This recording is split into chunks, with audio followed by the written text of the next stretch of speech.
Hello, everyone, and welcome to another episode of the Walk This Way podcast. I'm Corbin, your host, and I invite you to join me on a journey to discover the ins and outs of the Disney Plus platform. Whether you quote The Incredibles on a regular basis or thrive on reruns of That's So Raven, this podcast is for you. So, grab a chair, grab a coffee, and grab a movie, because today I'll be ranking all 14 of the Short Circuit short films.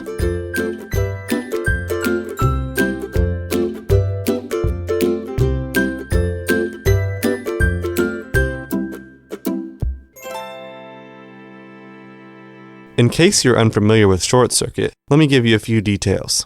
Like Pixar's Spark Shorts initiative, Short Circuit is the culmination of short films created by Walt Disney Animation Studios. Short Circuit gives people from all backgrounds the opportunity to put their ideas to the screen, and each short film has a unique subject, animation style, and goal. Today, I'll be watching all of these short films and sharing my definitive ranking of all 14 Short Circuit shorts. Let's send it over to the rules guy, who will better explain the layout of today's episode. Alright folks, here's how this is going to work. I'm going to be watching the Short Circuit films on Disney Plus in sequence, starting with Puddles and ending with Fetch. After each film, I'll provide a brief commentary of what I did or didn't like from the film, and I'll seek to place it accordingly in my rankings list. At the end of this episode, I'll share my full and final rankings list for all 14 short films. Back to you, Mr. Host Man. Thanks, Rules Guy. And to view my entire rankings list, be sure to check out our website, the Walk This Way blog, at walkthisway.home.blog. Okay, let's get this party started. Up first, Puddles. Alright, here we go. The first short we have up is Puddles. In my ranking, it's the only one, so it's gotta be at the top of my list for now. I really liked the reflections, the way they animated those. The commentary on phone use was timely.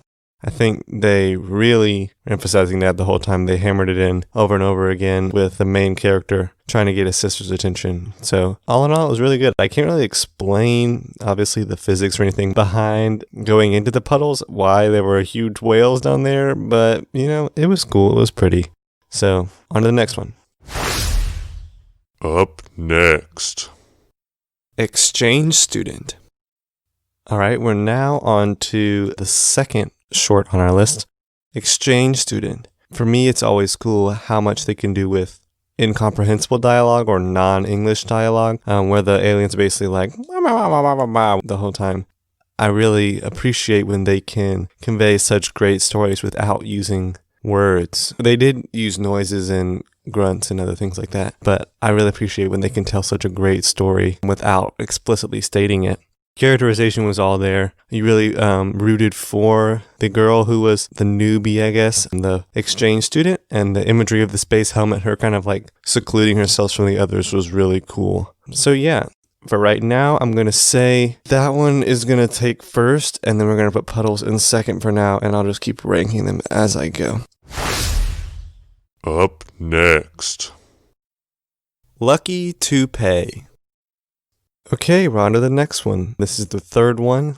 Let me just make a disclaimer here real quick. Each of these shorts has a section in front of director's dialogue or animator's dialogue. And I'm kind of skipping this part because I want to be as objective as I can when viewing the shorts, not to, I guess, bias my liking towards the director to my liking of a short. So if I miss the underlying meaning of a short, then it might be because it was in that early director's commentary, but I'm not sure. Hopefully I'll be able to gather what I can from the short, and that should kind of be the goal of any person making a short film, is to get the goal across in the 3 minutes or whatever that they have of their short film. So here we go. Third one. Well, I enjoyed that one. I love the Irish style music, just the Celtic dance almost themes that they had going on. The animation style was beautiful, and that's the thing that's really great about these Short Circuit shorts. They're all different animation styles. They leave the opportunity open for directors to choose different styles for their films, and I really enjoyed that with this one. The 3D style was really great. The only thing is, I don't really know why the leprechauns were used, they were practically pointless. But I really loved the romance that was shown between the man and woman, and the reveal at the end with them both using the toupee service. I thought that was really nice romantic reveal at the end. So I'm going to put it on my list, and I'll have the great ranking reveal later on in this episode. Up next. Just a Thought. Wow. So I just got finished watching the Just a Thought short.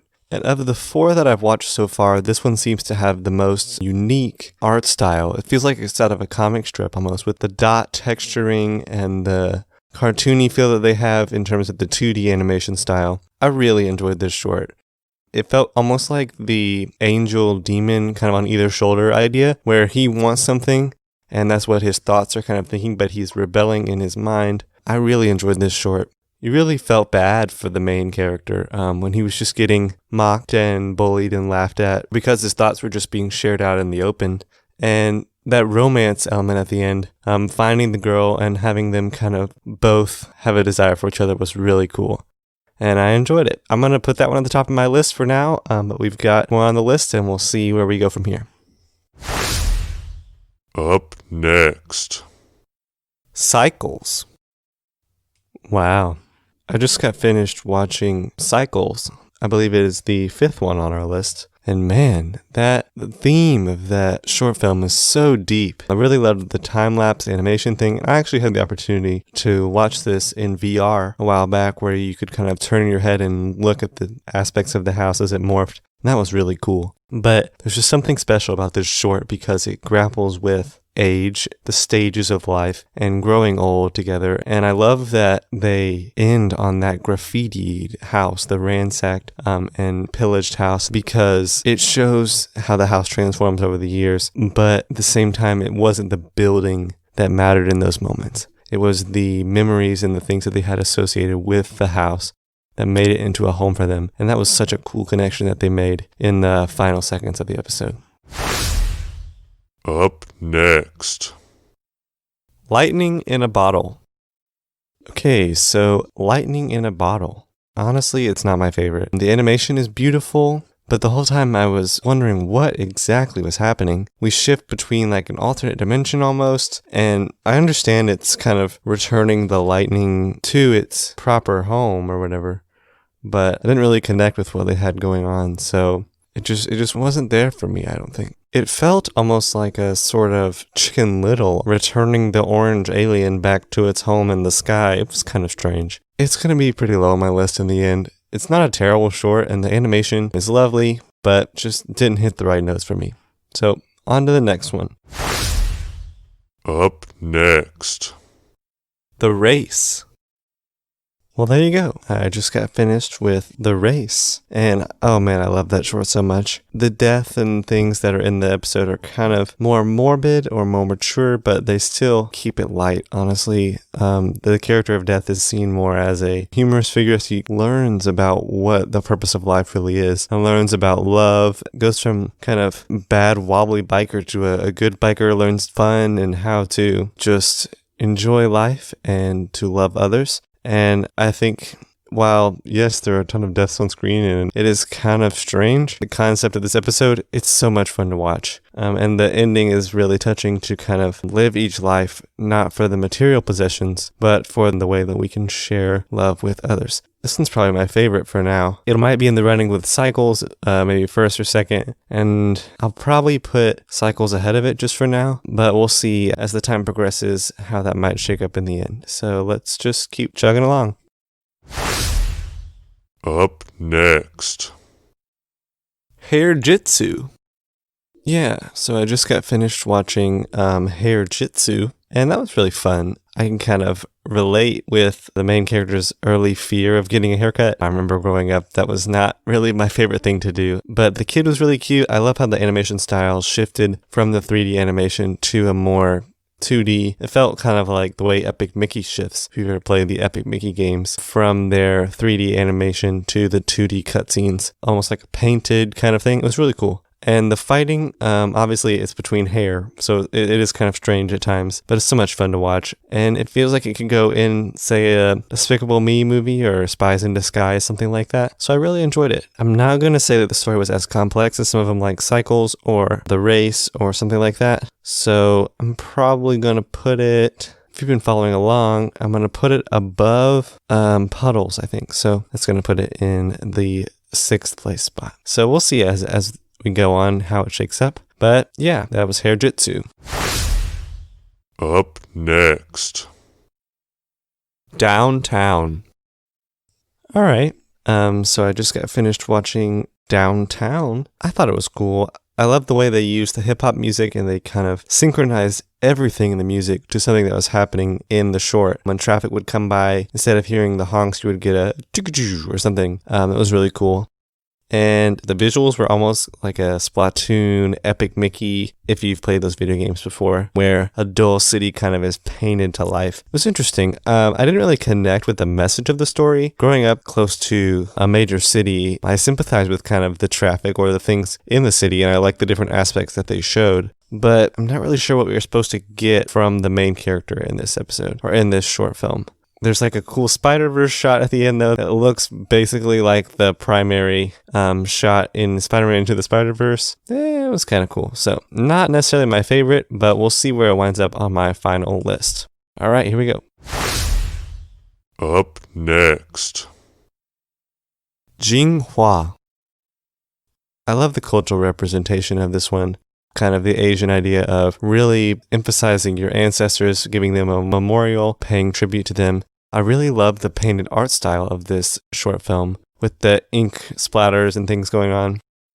Oh, and the music is so on point. The cello just builds dramatically. And I love one thing about this short film specifically is it shows the expression of grief like many of them don't. It really shows how this person is grappling with death. And I wasn't necessarily sure of the whole premise the whole time, exactly what she was fighting against or the things that she was going through, but I think it was more of just expressing the anger and sadness that she had over the death of a loved one. So in the end, that's what I'll remember from this short film, and I really enjoyed it. It's hard to put a place on it in my list, but I'm going to say it was better than HairJitsu. Let's say that, and then we'll go from there. Up next. Drop. So I just got finished with number 11 on the list today out of 14, Drop.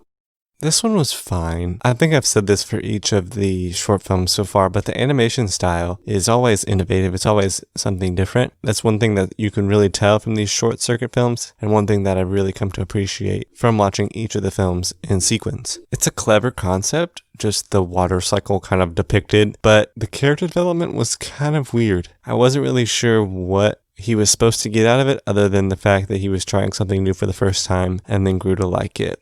Not the most compelling, but still a fun story overall. So we'll see where it lands on my list.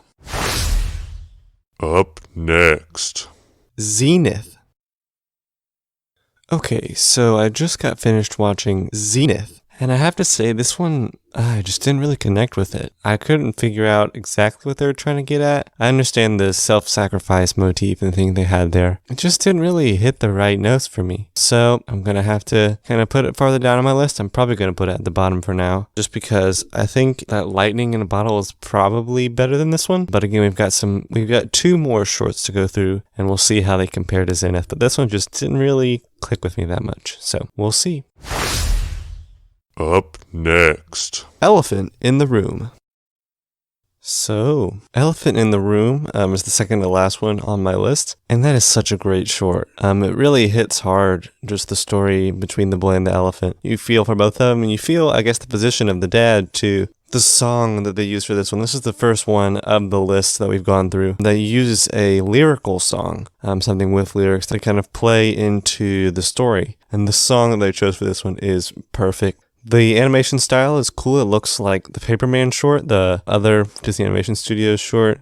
And it's really cute. It's just a nice short. The message and the meaning is there. So this one's going to be pretty high up on my list. Probably going to put it in third place, just behind The Race and Cycles. So we'll go for the full ranking here after this last one.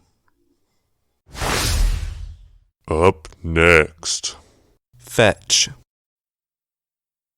And what a nice way to end it. I just finished watching Fetch, and it was really good. It feels like Brave almost, in terms of kind of following these mysterious objects into the forest. There's this mythical element to it. Oliver, the ghost dog almost, is kind of creepy, but he's really cute too at the same time. And I really liked this short. The animation you could see was a lot more detail compared to the simpler 2D ones like Exchange Student and HairJitsu, things like that. So I really appreciated the detail and the level of intricacy that went into this short. So I'm going to put that one at 5th on my list. So for the final rankings, here we go.